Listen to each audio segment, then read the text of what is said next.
AG entertainment की धमाकेदार प्रस्तुति।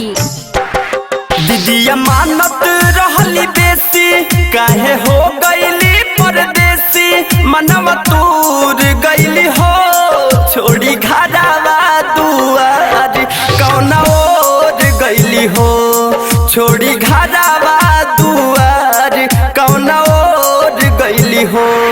दीदिया मानत रहली बेसी, काहे हो गईली परदेसी, मनवा तूर गईली हो, छोड़ी घरवा दुआर कौना ओर गईली हो, छोड़ी घरवा दुआर कौना ओर गईली हो। आप सुन रहे हैं एजी एंटरटेनमेंट की धमाकेदार प्रस्तुति।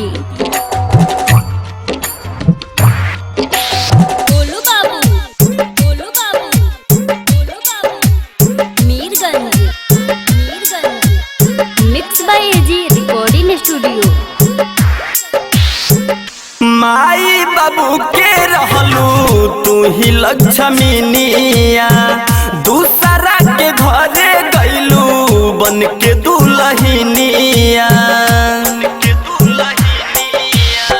माई बाबू के रहलू तू ही लक्ष्मीनिया, दूसरा के घरे गईलू बन के दुल्हनिया। रोई सारी सारी रात के खियाई मुँह में भात, मनवा थोर कैली हो, छोड़ के घरवा दुआर कौना ओर गईली हो, छोड़ के घरवा दुआर कौना ओर गईली हो। आप सुन रहे हैं एजी एंटरटेनमेंट की धमाकेदार प्रस्तुति।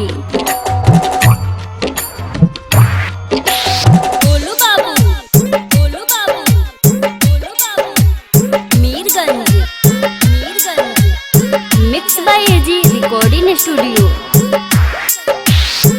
प्रेमी धर्मेंद्र दिनेश खोजे चारू ओरिया, पूछला परोवे माई जाई के दुआरिया। प्रेमी धर्मेंद्र दिनेश खोजे चारू ओरिया, पूछला परोवे माई जाई के दुआरिया।